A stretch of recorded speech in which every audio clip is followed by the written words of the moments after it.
What's up, guys? This is Bobby Douglas, and we are back again today with another 2020 NBA Draft Prospect full game video breakdown.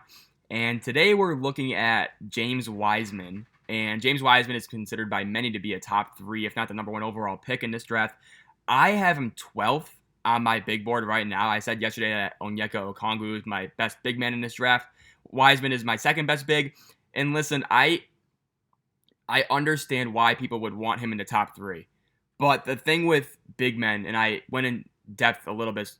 I went in depth on this a little bit yesterday, but I am generally against taking big guys in the top 10 or at least the early half of the lottery unless they are truly transcendent. So that would be a Joel Embiid, that would be a Karl Anthony Towns, that would be a DeAndre Ayton, those types of bigs. And with James Wiseman, I don't necessarily see that level of talent with him.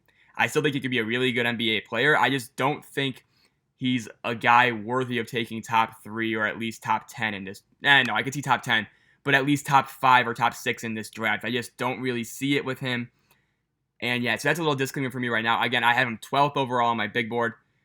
And again, I'm looking at him more as like a Rudy Gobert or a Hassan Whiteside. That's how I see James Wiseman fitting into the NBA.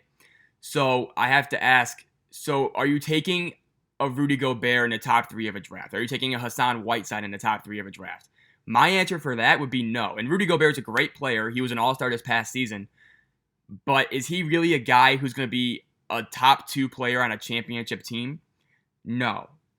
So I kind of think James Wiseman fits into that mold a little bit more than a superstar championship or ceiling-raising team.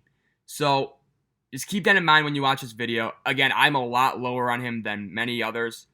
So, again, people are going to disagree with me on this. Totally fine with that. I know it's kind of out there. But, yeah, so let's just watch this. And also, before I start, I want to give a shout-out to NBA Draft Cut-Up. So I was having a really difficult time finding a James Wiseman full college game because he's only played 3 games, obviously. And this channel I found, I'll make the screen a little bit smaller so you can see it on here. NBA Draft Cut-Ups. It has 84 subscribers.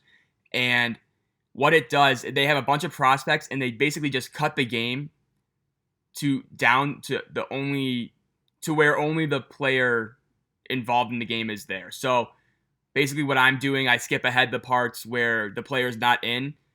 NBA Draft Cut-Ups just does that for me. So instead of having to go through an hour and a half long video of a full game, I can just go to this video and it's 21 minutes long, and it's all the James Wiseman plays in the game. And again, it's just all the game time where James Wiseman was in. So I really like NBA Draft Cut-Ups. They have a lot of good prospects on there. They have Xavier Tillman. They have Miles Powell. They have Peyton Pritchard. They have a bunch of guys. So check them out. Again, I'll put a link to this video in my description, and then I'll also give that channel another shout out in my description as well.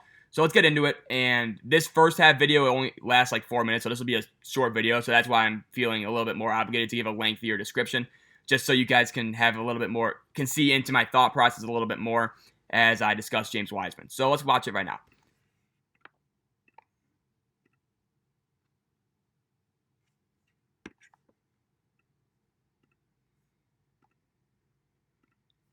So he's number 32 in gray. So he's in the paint right now. And I have this sound on, so I'll turn it off really good. So again, he's in help side right now. So he got caught jumping in the air, and then it was an and one right there.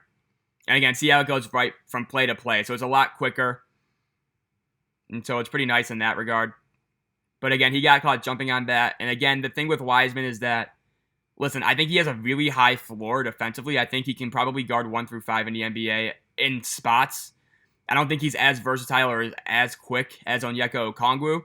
But I do think he has potential to be a really devastatingly good rim protector. Again, he's 7'1", 240. That's a big frame.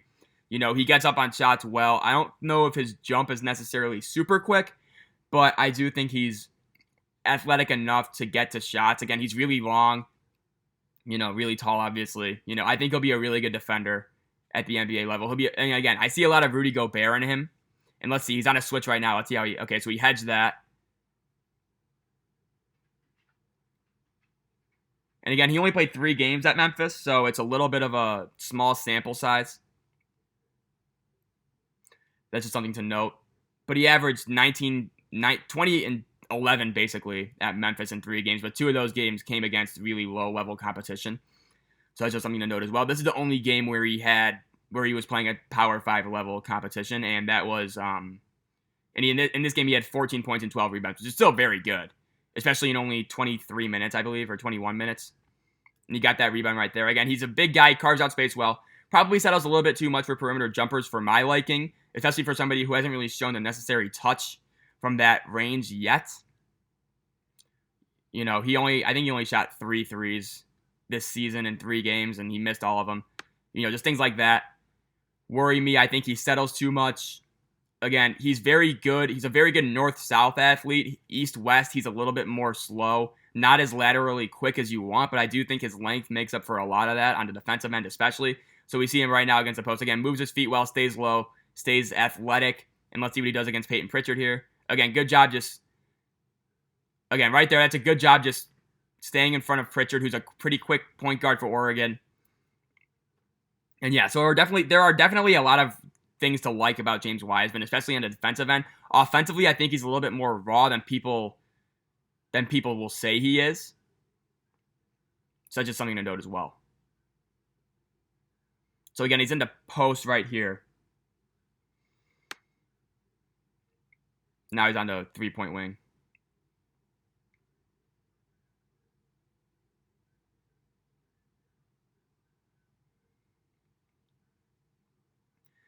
He's also a guy who's had a little bit of motor concerns, just never really looked like he was always in full gear in high school until later in his career. And then in college, he only played 3 games, so we didn't really get to evaluate a full season of him.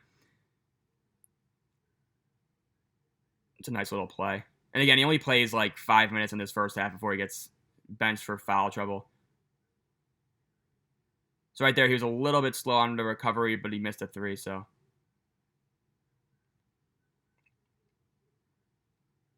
And again, this is a guy who's been the number 1 prospect in his class basically since his sophomore year in high school, I think. He's been at the top of the rankings for as long as I can remember when looking at the high school class of 2019.